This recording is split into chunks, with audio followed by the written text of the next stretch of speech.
The following footage comes from Sydney, a solo traveler and creator who documents her life on the road across the United States. Through her self-titled YouTube channel, she shares the honest, unfiltered side of van life, the freedom, the isolation, and the strange beauty that comes with sleeping under the open sky.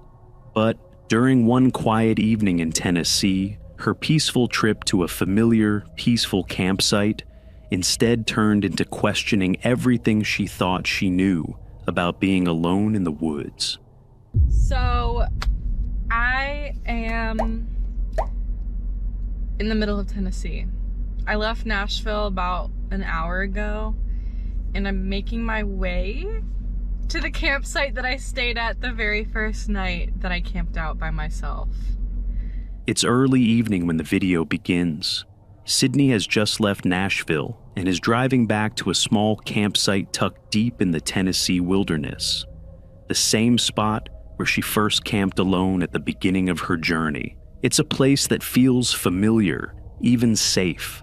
As the road narrows to a single lane, she talks about her plans for the week ahead, the simple errands, the next few states she'll cross.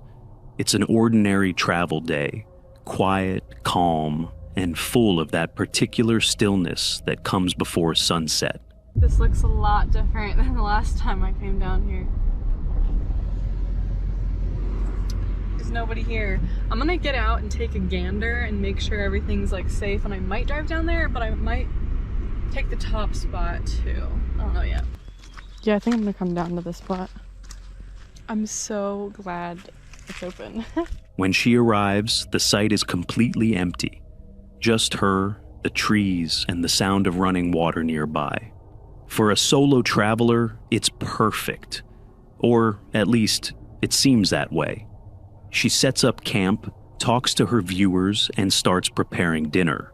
Everything feels calm, familiar, until that calm is interrupted. What is that?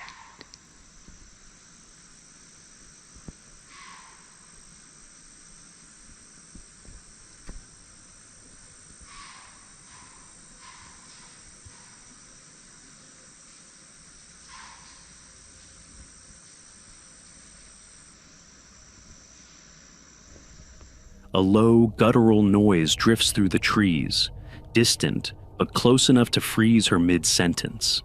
The camera jerks toward the woods. More sound follows, sharper each time, then nothing. For a few seconds, she just listens. The woods are completely still again. Then she laughs nervously, brushing it off. Maybe a deer, maybe a coyote. But her expression betrays her. Whatever that was, she's never heard anything like it. She pulls out her gun and loads it, just in case things were to take a turn for the worse.